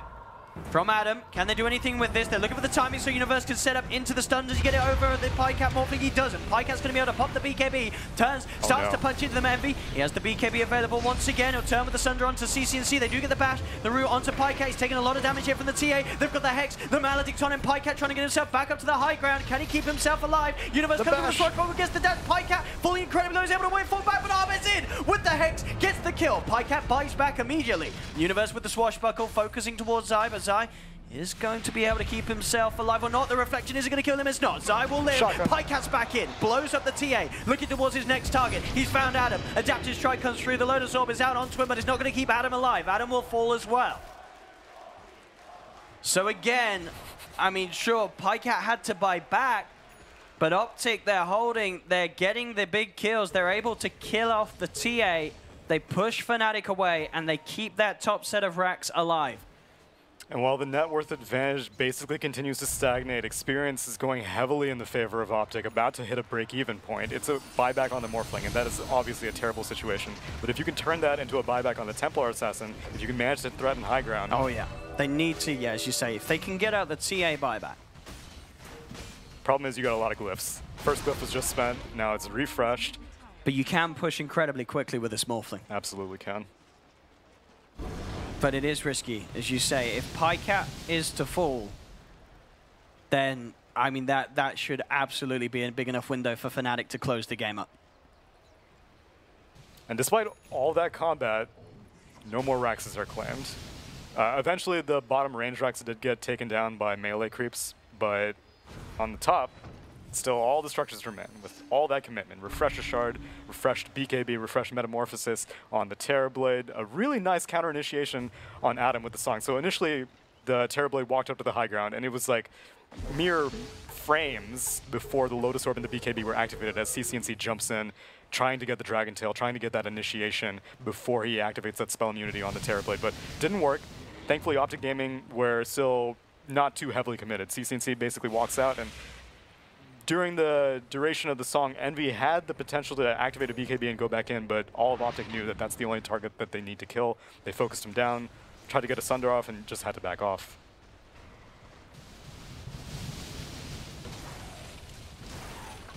And Pycat, his next item that he's queuing up is going to be the Satanic, that extra sort of survivability that will allow him to sort of get in with the first nuke and then stand his ground. Just go for the right clicks, buy the time to keep himself alive, keep punching the physical damage out until the cooldowns are available for him to go for that second nuke. And now a smoke up on Fnatic. Maybe baiting out Universe here. Oh, he's looking for a target. Does get the bash onto 33. Tries for the Rolling Thunder, but 33 is out of there with the jump. Quick waveform away from Pycat as OpTic head themselves back towards the base. They'll be fine for now. Pycat, he has got the Satanic complete. Adam, with the song, do they have any sort of follow-up? It doesn't look like it. And backdoor protection's up. So that's a Metamorphosis spent, that's a song spent. 33. Close. A couple of frames too late there with that Dream Coil, as he will not catch anybody. But another defense, for better or for worse. And the next Roche has potential to respawn in 2 minutes. I believe that's the 5th Roche, I want to say. And somehow I'm not surprised that Fnatic are probably going to wait for that. One nice thing is that Rubik has managed to steal out Templar Assassin traps. And so even though OpTic Gaming have been stuck in their base for an eternity, PPD is starting to get some vision around the map. And it didn't catch out that smoke that Fnatic just went for, but the idea is to start placing some vision. And they've got one in the Roche pit, and that is the most valuable one. Yeah, Envy's nearly got the Lincoln Sphere. I mean, how close is he to sort of have the money for Lincoln Sphere and buyback? And buyback. So is that I think he's probably going to get like another 1,000 gold, and then he'll feel content going forward. Because he's understandably he's going to want to play safe, especially if it's sort of the stage where he doesn't have the Aegis. Absolutely. He knows that a death at this point, especially when people are hitting level 25, you cannot afford to die without buyback. No. Which even also, though you're 36k ahead, no. it's a crazy doesn't position. mean anything in an Envy game, man. That's true. It's absolutely nothing. I don't know Net when worth is just a number. I've last seen a game where the net worth difference has been so high, but the I think there was one fairly recently but with for Fnatic. such a long That's true. duration. This You know has what I been mean? a sustained lead. Like usually, sometimes the enemy team will get a huge lead, and then like the other team will start whittling it down. But no, it has been rock solid, and yet nothing changes. And I don't know what it is. I know that a lot of sort of other analysts and sometimes say it's they're not really fans of the TA because of this reason. It can get to the point where a TA is absolutely massive, but then it feels like you can't really end the game with her. Even though Abed, you know, he's played phenomenal. He is incredibly huge on this hero, but it just feels a little weird that he's so big, but it doesn't. You don't look at it and say, right, you've won the game, go and finish it. Most other cores with a 39,000 net worth, the game has been over for a long time. But Templar Assassin she's very single target focused, and she's very physical damage focused, and there's really no other way to build her. And she can't really siege very well because she has minimal range, and all of her survivability is dependent on the enemy team not being able to attack you quickly. And at 54 minutes in, hell, even Zai is going to be willing to walk in and punch you as a Templar Assassin versus an ET. And so, yeah, in that respect, TA is a liability a lot of times in the late game. But you've got Terrorblade, though. And in theory, Terrorblade can guaranteed win games. Also, it is worth mentioning that Envy ended up going for the Metamorphosis attack range talent at 25 instead of the Sunder cooldown talent. Okay. Just putting that out there. Everyone can make their own interpretations of that decision. Yeah, we've seen that happen in some games. I mean, some games there's sort of the understandable reason where you feel under no sort of threat or something. You don't feel like you're going to get lit up. But this is a game where you're against a Morphling. There's a very high chance you are going to get bursted pretty damn low, at least a couple of times in the team fights. Absolutely, especially seeing as how, again, he didn't go for any defensive items. He has the Lincolns completed, but no Scotty, nothing to really tank him up. Being able to weave in and out of a fight with Sunder would be pretty valuable. And they're not really sieging with this Metamorphosis attack range. Like, everyone can close the gap on Envy. This is absolutely crazy. I mean, DJ, he's sort of loving the slow pace. He's getting the items. He's nearly as farmed as Universe. He's got a BKB on top of an Aghanims on this Witch Doctor. I mean, we're seeing how much that Death Ward can do. Well, we saw how much the Death Ward could do in like the first 25 minutes of the game. A little less so at this sort of an hour, 60-minute mark that we're slowly approaching. Yeah. But Roshan's back up, Fnatic, they're into the pit, and they'll be able to get this. I believe this is the 5th Roshan of the game. And Adam has a gem, so they were able to kill PPD's trap. So OpTic can't do anything about it. But somehow I feel that you get all these sweets, and then what happens? So how are we doing on the cheese front? Have they managed to stock up a few now? We've got 2 cheeses on Adam. Yeah, they got a refrigerator. You got a cheese on Abed in the backpack. You got a cheese on Adam. You got 2 cheeses. 2 cheeses on Adam, and you got a cheese on DJ in his backpack. Oh, Envy is going to be jumped towards. Quickly slides himself up the cliff. See, all the cheeses. The cheeses, man.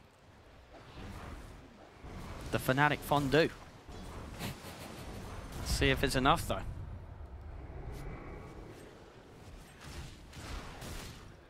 Once again, they're slowly getting in position up here, but I'm super impressed that OpTic have managed to keep all the other lanes pushed out.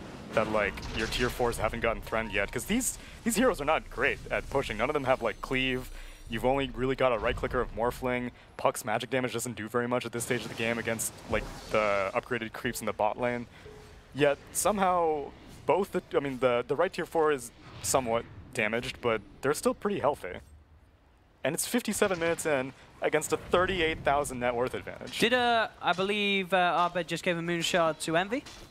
He did? Yes, that's correct. Oh, what a bro. He gave it to Envy before himself. Well, for the reasons that we said before, TA is kind of basically just, her net worth is in her items, obviously, but her use is also in her items.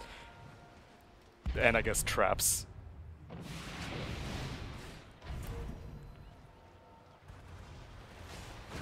Let's see. I mean, Fnatic, are they going to try and commit again for this push?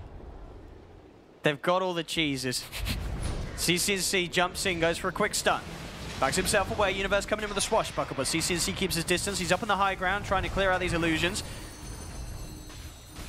Fnatic, they want to get in. They pop the Metamorphosis. Envy in with the BKB, looking towards the rain tracks. Fortification comes out from OpTic. The BKB now worn off on Envy. He does have the refresher shot, but it is in his backpack at the moment. CCNC is so incredibly tanky right now. Doesn't really have that much armor. He only has 22 armor, which is kind of low for a DK, but a lot of raw HP. Oh, well turn. They look for the burst onto Envy. They're bringing him down low. They go for the waveform. They've taken the Aegis out of his hands. That's one kill onto the Terrorblade. Can they do it again? They've got the Earth Splitter coming in. Jump forward for Universe. He has the Rolling Thunder. Pycat puts the BKB. Waveforms of the high ground, and now they turn. The song comes out, but the BKB is there from CCNC, so he can bring down Universe. The focus fire is there from Envy, though. He stands to the side. He's trying to bring down CCNC, but he can't quite do it. Now with the jump forward, OpTic, they're ready to try and chase down for more kills. The Hex is out onto PPD. Envy puts the BKB, but look at the damage here coming out. Envy's going to fall, but they have killed off Pycat. Pycat has buyback available. Is he going to commit with it, though? That's the question he is. Pycat will buy back. OpTic trying to chase for more out of this as Fnatic. They will retreat. They pull back themselves on Universe. Force forward onto CCNC. Can he find a catch here? That's the question. TP out from DJ will be fine. He Glimmer Capes, TP's out of there. The rest of Fnatic get out, but again, the racks still stand top. Fnatic didn't get the barracks. They didn't even get the range racks. No, the only thing you got out of that was Creeps were able to push down the first Tier 4 tower. 59 minutes and the first Tier 4 tower goes down. The Lincoln's is burned off by... the main thing is a lot of itemization was spent on decoys. OpTic Gaming, like PPD walked forward, he got bloodthorned by the Templar Assassin. And then Puck kind of moves around, and something popped her Lincolns. I don't think it was a sheep stick because the sheep stick was used on someone else, but whatever the case, like, Pycat was waiting for his moment, and all he needs to do is just shotgun down the Terrorblade. They burn through the Aegis, and then at that point, only Universe is like, okay, it's time for me to jump in. He goes in, and 33 has been sitting on that Dream Coil. He snaps the Rolling Thunder Pangolier. He's stunned forever. Since he activates the BKB during the sleep, is managing to kill off the Pangolier, and again, no structures claimed, refresher shards spent, Aegis spent, and quite a few cheeses actually. They had to dip into their reserves. I think now Naga Siren has 1 cheese, and Templar Assassin has 1. Oh, never mind. They only spent 1 cheese on the Naga Siren. They still got 3 cheeses on Abed, Adam, and DJ. As an E-Blade on Zynap. He's ready to join in with the burst. Burst or preservation? Sure. I think he wants to make sure that Pycat doesn't die to this Terrorblade after he spends his E-Blade offensively. Zai will protect the Morphling with the defensive E-Blade. I mean, as we've seen, Fnatic, they can kill Pycat, and it is that timing window where Pycat's buyback, it's unavailable for 6 minutes. If Fnatic can force a fight like they just did again, they could have the potential of ending this game. Could have the potential. I mean, it feels like we've been in a position. Net worth, maybe they could do it. I mean, that's the thing. This game, as I say, it's been 20 to 30k ahead for Fnatic for, I think it was about 25 minutes onwards, it feels like. But it just doesn't seem to matter. OpTic are holding onto the game. This Pycat Morphling has, it's got OpTic through the roughest of patches in this game so far. Yeah. But it's just a question of whether it's going to be enough for them to actually turn around and take the win themselves, or if it is slowly but surely going to be Fnatic closing this game up. But very slowly. Very slowly. So emphasis on the slow. And CC is just like devastatingly large. I mean, just I'm in awe at the size of this lad. 150 GPM, my friend. 1 range Rex claimed. Here we go. CCNC's going to try and jump in. Loads up upon the DK. BKB's out from Envy. He's got the Lincoln on him as well. Will be forced back to safety. OpTic, do they want to try and jump out onto this one? It's pretty scary at the moment.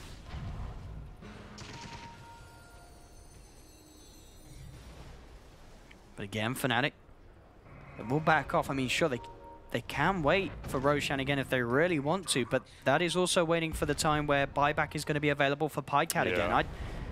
Surely you should feel the power to push, and they do not have the double damage picked up by Envy. Smoke up on Dire. And 33 is waiting, and PPD's kind of moving in, but these Naga Siren illusions are going to try to get some vision. One of the disadvantages of going for the Metamorphosis attack range talent is, like, if you don't have vision at the high ground, it doesn't really matter, because you have to go breach the stairs regardless, and at that point you're already in the range of your normal Metamorphosis. And what's DJ gonna buy? He's got 6k gold. Rapier. I mean, I'd like to see it, but... Where's the talent where it's like turn your right click into death ward? Are we going to see some crazy 25? What's the 25 on Witch Doctor? I don't know if I've seen it's that one. It's not that great. So he's got 75 death ward damage on the left side, or plus 1.5% max health voodoo restoration on the right side. Which I mean, I guess the voodoo restoration is what you take, right? I mean, plus 75 is that really anything at this stage of the game? It means nothing. Nah. And I'm actually kind of surprised that Adam didn't opt for the Aghanim Scepter this time on the Naga Siren. We've seen on occasion he goes to it in the previous series, I believe against Na'Vi, he went for it in either 1 or 2 of the games. It wasn't that great, so I'm not like that broken up that he didn't go for it, but he's been getting some excellent counter initiations and buying time for Fnatic to get some positioning done. It's just that it's really only positioning for the Terrorblade. Like, Rolling Thunder is proving to be not very effective when comboed with the Naga Sleep, and Fnatic said that they think Pango's very broken, but they haven't really been able to unlock his potential. It requires a lot of practice, and we're starting to see the impact right now. Like, if this was Universe Void, completely different game. Yeah, it really feels that, and not just Universe, but also Abed. These two sort of heroes, the TA and the Pangolier, not built for this stage of the game. No, it's incredibly hard to have an impact with them at this stage, despite how much farm these cores do have. At 64 minutes in, as we're seeing, you know, Abed is very much having to wait on Envy to sort of bait in the action, bait in the fight, so then Abed can follow up and find the position to get the damage done. But even then, the amount of sort of items, not just built up by Fnatic, but from OpTic as well. PPD, very quick reaction, almost gets initiated on by a DJ. Yeah, the weird thing is that now supports are starting to become very, very effective. Like you mentioned DJ, the Elder Titan, that E-Blade, we haven't really seen the potential of it, but it's going to be invaluable at saving his cores. He's got the Lotus Orb completed as well. He could go for an Aghanim Scepter. He's actually queuing up Refresher Orb. I do think that maybe the Aghanim Scepter with the Disarm could be pretty valuable, but they're not really landing huge ET splits. It's mainly just a tool to discourage Fnatic from getting into position. So it's not that big of a deal. If he goes for the Refresher Orb, then that means that, like, even after a Naga Sleep, you can still muck up some initiation from the side of Fnatic.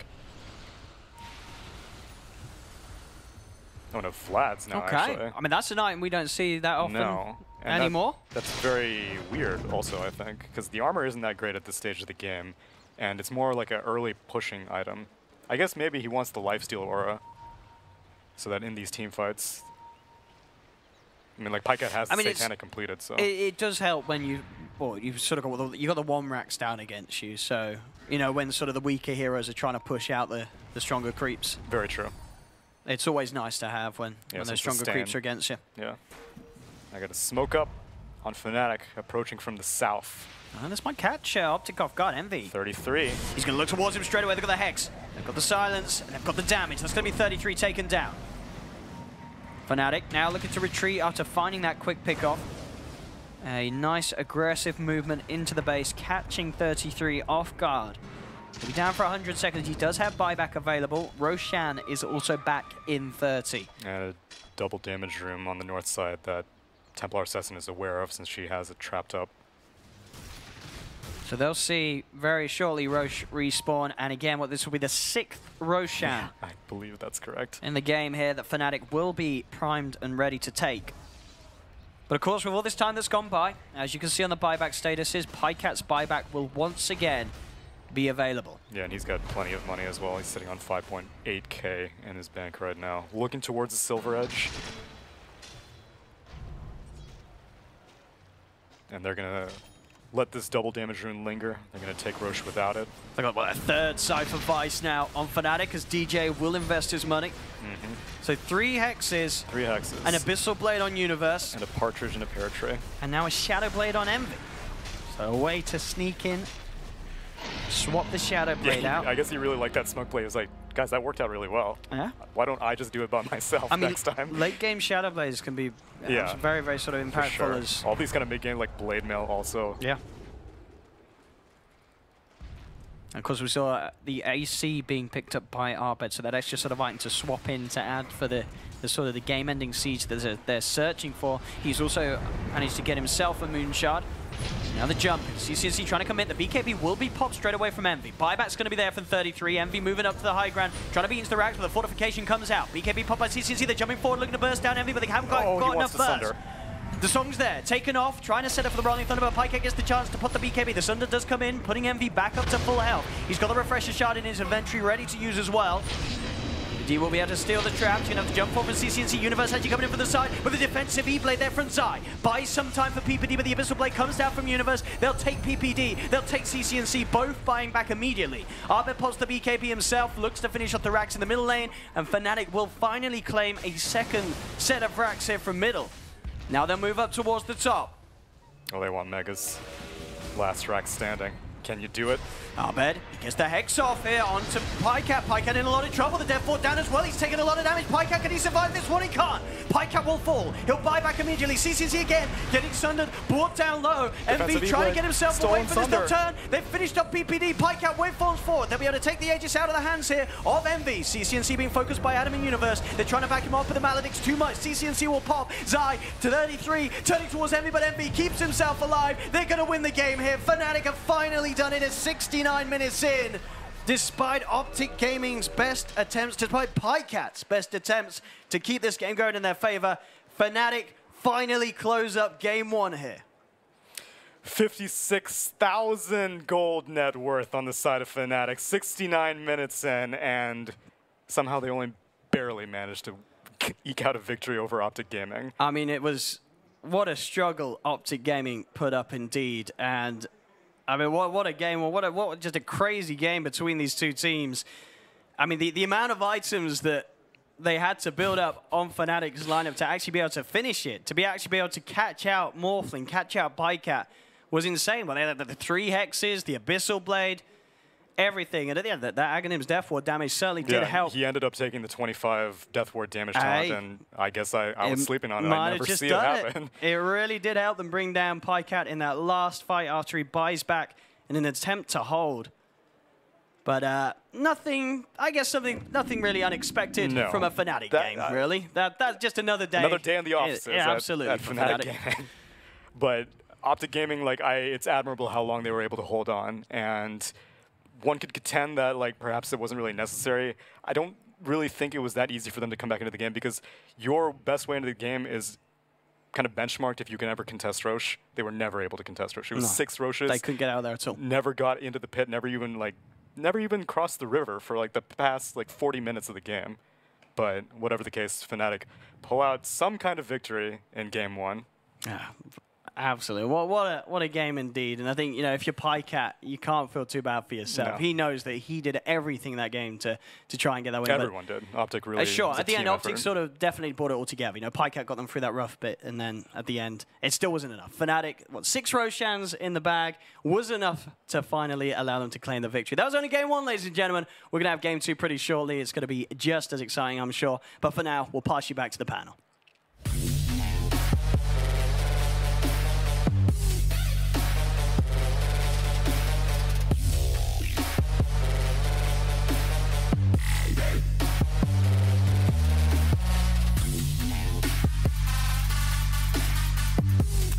Nearly 70 minutes, and I think probably 50 minutes of that was Fnatic sieging high ground for against OpTic. OpTic not able to hold in the end. I mean, seriously, 56k gold net worth will do that to you. Here in the Has and Lacoste and gentlemen, Fnatic, I mean, game 1 in the bag, great for them, but I mean, where to begin? Is it really though? Yeah, exactly. I don't think either. Where do you want to begin? Well, you want to begin with itemization? You go ahead, Lacoste. Nothing new to see here. This is just another Fnatic Dota. Where do we start? They played really well at the laning stage. 2-1-2 lanes really did good for them. The Pango was great. Yes. Universe performance was amazing at the start. Later, Kanda Hero falls off. If you want to talk about the items, I think early Lincoln Spheres could have been way better. Also, Hex on TA. Maybe more damage item, AC earlier, just for the better siege. You have that Deso AC. Yeah. It was just kind of frustrating to see Fnatic sieging the base for the 10th time. Couldn't manage to do it. Sixth time they killed Roche loads of cheeses. Yeah, I mean, I think hopefully we'll see this and we'll get some highlights and get to see this, although there's a lot to pick from that match. But I think you start by saying, obviously the Hex didn't pay for itself on the TA. Fine, that's an item choice that you make. But I think it's a mistake to put all of this on Envy. We all joke about Envy Dota and oh, this is going to happen. But this really is. There are 4 other players on his team, and there were several times where each player in Fnatic was really tentative in some of these fights. The first push, Abed has Aegis. They're pushing the bottom lane. He may have expected his Aegis to get popped by a Breathe Fire and been a little bit off guard when that Breathe Fire didn't come, but he still backed. He backed up before the rest of the team, before his Aegis was popped. And things like that, it's when all of a sudden, when you start looking at each other in these fights and you see your core with an Aegis backing, you don't want to be the one that gets picked off. You start playing that much more tentative in the following engagements, and it just felt like there was never the comfort. And yet, as Lacoste brought up, and this is, poor Lacoste has been on panel with me for 2 of these Fnatic series and has to listen to me rant. And the first time it was about why is Envy not hitting towers about the with his Terrorblade, and this time it is where are the Lincoln spheres? There is your primary initiation on the side of OpTic Gaming for 20 minutes in this game was a Blink Dragon Tail. The Dragon Knight. The puck was way, way behind. And when you're talking about, how many times do you have to get a core blown up to that Blink Dragon Tail followed by the Morphling shotgun before you start stacking Lincolns? The first Lincolns was completed on Envy at 55 minutes in this game, and that's just way too late. Yeah, it's way too late. I gotta agree. Also, the burst damage that they have, I always talk about Eon Disc as a 5th, 6th item. Like, you can use it, swap BKB, and they can't blow you up. You have those extra seconds to keep you alive. I gotta give credit to Pycat though. He's been keeping them in the game for 40 minutes. This game could have been over if he didn't play amazingly well. Fnatic would probably just close down the game. Also, we come back to the TA pick. Like, TA had like 50,000 net worth of items, but the hero just doesn't scale well into the late game. I think everyone is pretty much aware of that. After she gets 6th, 7th item, it just doesn't feel like she does that much anymore. I mean, I think that is it's an absolutely valid point, and you definitely saw that at work here. I do think though that situation is exacerbated when TA is going a very offensive build in the early Hex, and the rest of the team is playing so tentatively behind her that Morphling's not dying in that Hex before he fully commits. But I give OpTic a ton of credit here. The item timings there were so many cases of just-in-time delivery. Like, they don't hold that first bottom lane push-off if Morphling doesn't get E-Blade and DK Blink Dagger right before Fnatic were able to engage, and maybe some of those item timings caught them a little off guard. But I really like, when you have a team that's had coordination problems, had trouble closing out games, make them keep playing. Give them an opportunity to make mistakes. And OpTic did that here. I think that they still got to be feeling at least a little confident going into game 2. Yeah, they got destroyed in the early stage of the game. And if that wasn't the case, this would have been a game going their way, because that lead that Fnatic got, the fact that they were able to hold on against a lead from Fnatic with over 30k net worth, that is very admirable. They had a really strong showing towards the later stages. Unfortunately, obviously not in the start, but definitely promising going forward. The problem was that they could not leave the base. They couldn't play Dota. They were just defending the Ancient. Maybe that's actually maybe that's actually playing the game. But I don't know. It feels like Fnatic was just stuck in the base. Oh, sorry, OpTic was stuck in the base and just defending. They had a great tools to defend. You have Elder Titan with his Spirit Action, magical reduction. Then you have Rubik with the offensive null field, and there comes the damage. They blow up Terrorblade with 2000 HP with just a shotgun from that extra magic damage. And the Shadowblade purges at 60 minutes, was it? The envy giveth and the envy taketh, and he's your MVP. They do manage to close it out. But yeah, what you were saying, the point that you were saying earlier about the Aeon discs, Lacoste, to me typifies so much of the frustrations with Fnatic. You know that they're aware of these strats. I mean, they built 3 Aeon discs in a game against an opposing Tiny that was way out in front and really locked him down in that game. You know that they're capable of executing these strategies, that they're aware of these different variations, and yet it feels in so many of these games like they just kind of keep banging their heads against the wall. We can go back to the decision making. And in his interview talked about how they need more to listen to him. Yes. Yeah. So I'm not sure if this is all his decision, but they need to man up a little bit and risk something to gain something. Oh, that's Be more exactly decisive, right. for sure. I can't say it enough. You know, all 5 players executing a suboptimal strategy will usually beat 5 guys with different ideas, even if those ideas are better. And you know, I just don't think it's fair that we, as funny as it can be, I don't think it's fair that we put it all on Envy. That's true. It's a team game for a reason. It was a game going the way of Fnatic, though. Despite all the hardships during that game and all the problems that we point out that they might or might not have, they did manage to take that first game off of OpTic. There's going to be, obviously, a second game, though, at least maybe even a third, depending on how OpTic performs. Before that happens, we are taking a short break. We'll be right back.